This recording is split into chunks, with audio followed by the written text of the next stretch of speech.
It's early morning here at Nebbard's Telling, and you see there's a few people there already gathering. And today, rather first thing this morning, while there's a lull in trains, is a bit of a special day today, because the area manager is going to unveil his brand new manager's saloon, and it's in conjunction with the arrival of something new to replace the rail buses that have been used on the branch line. We're going to actually get a rail car which has a lot more seats, but is still a single unit and self-propelled. So a couple of things going on today, and yes, a little bit of a story to tell you. But before that, you can see I've been doing a little bit more playing around. Still haven't quite decided what the final look of the main roadway outside the station is going to be.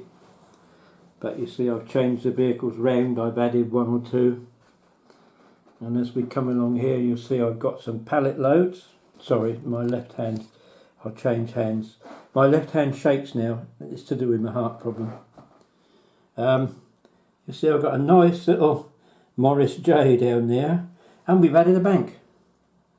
Yes, in those days, there were banks. Wow!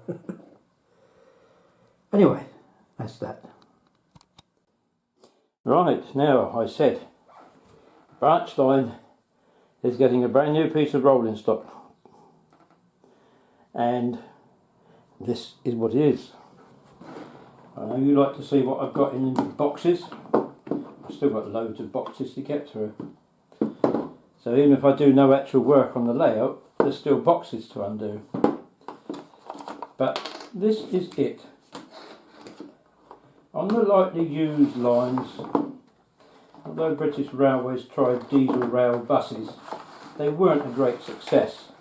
So on some of those lines, in a very last ditch attempt to try and make them economical and yet attract extra passengers, they had several of these little single unit rail cars made by one of two manufacturers. There was the Class 121 and there was this one. This was the Class 122, built by the Gloucester Carriage and Wagon Company. As you can see, you've got everything you need here. There's a guard stand, you could put some goods in there. The main difference that you could tell this was a 122 is because of this exhaust arrangement at the front. Let's get it right, because I can't quite get behind the camera. There you go, I think that's about right. You have these twin exhausts, whereas the 121 just had a couple of single exhausts going up the outsides, I think you'll find. I've got a 121, we'll see that at some time in the future. But this is the Gloucester Carriage and Wagon Class 122. And so now, although this will end up being a very short video, we will carry on with the story, and you'll see how it evolves. Now,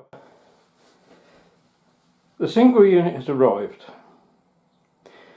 We are just waiting now for the General Manager's new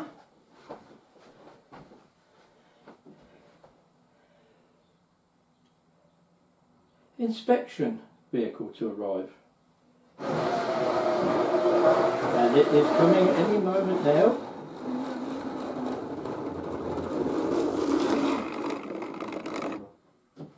What do you think it is? Have I stopped it at the right place? Not quite. Let's bring it round a little bit further. There we are.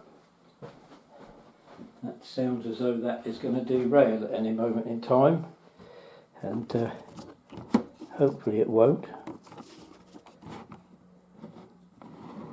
What does that look like to you? Do you remember in the 1960s, the British Railways premium train at the time was the diesel multiple unit blue Pullman. Now, They had a number of them built for the Midland region, and then they had a number of them built for the Western region. But what not a lot of people know is that the order for a final one was cancelled. However, they'd already started making some parts of it, and the general manager had this bright idea and managed to persuade his bosses that by taking a few bits that have already been made and putting them together, he could have a nice general manager's saloon fairly cheaply, because they were made by bits and pieces already done, and so the cost of manufacturing and putting together was rather smaller. So you will find that this piece of rolling stock is probably absolutely unique. It's the only one of its kind in the world as far as I know. And let's bring it into the platform.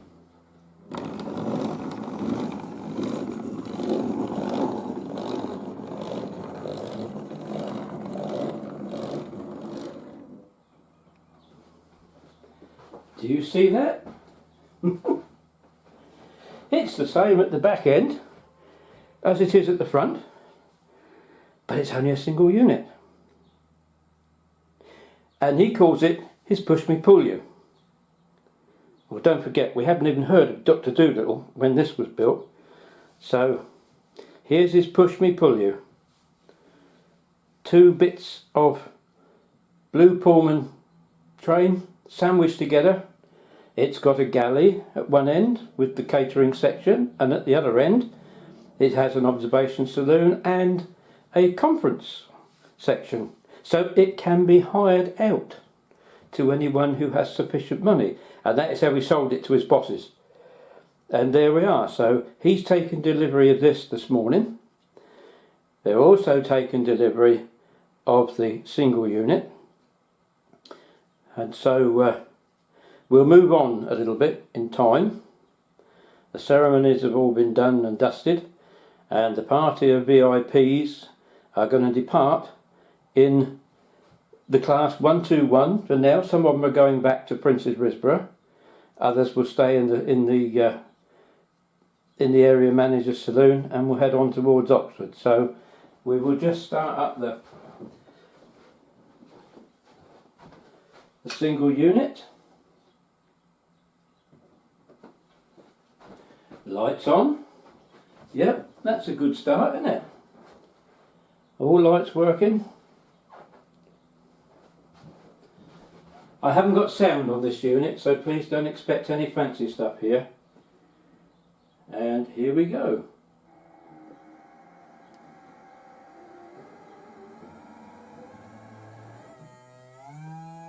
Oh, listen to that.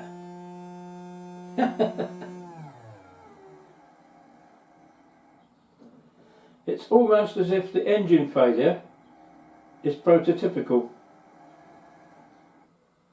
It's not working. Complete failure, just like on the real thing. Unfortunately, this particular model does it from time to time. I've no idea why. I am going to have to take the body off. I think there's just something a little bit amiss. It's not connected with the motor too much. So anyway, we've just recreated the typical scene on British Railways when they get a failure. I warned you right at the start, these are very amateur videos. Fortunately, the push me pull you isn't a failure. And the general manager and his party can now depart towards Oxford. There we go. There's no fine tuning on this. This is 40 years old.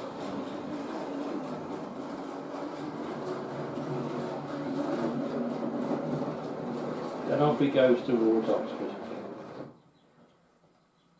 I'll bring him back into the platform so you can have another look before we finish. Come on, mister.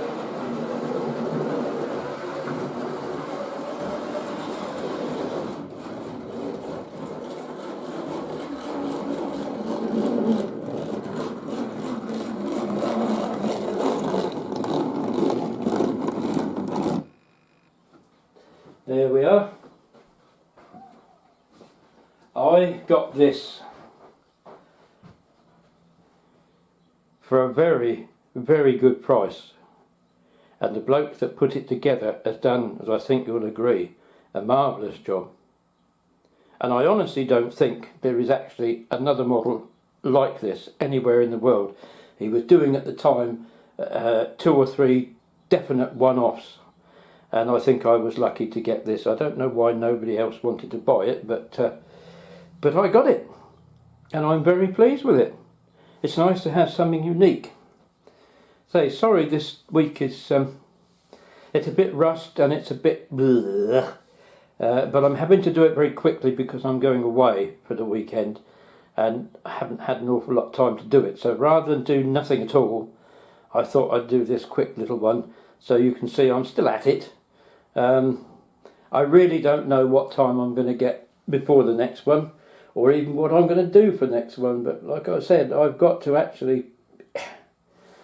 take the whole lot off the baseboard so I can give it a good clean and then start marking out and putting things back again. So I'm not sure I really want to do that too much before the winter. So what I might do is I might get a few extra buildings out and show you how the buildings are coming on and what I've got over the coming weeks, and continue with the unboxings. But platform looks better with a few people and a few packing cases, doesn't it? So things are moving, and well, those of you that said would I continue doing it, if you're not very happy at the quality, you've only got yourselves to blame. Anyway, see you soon, and thank you very much everybody for your support.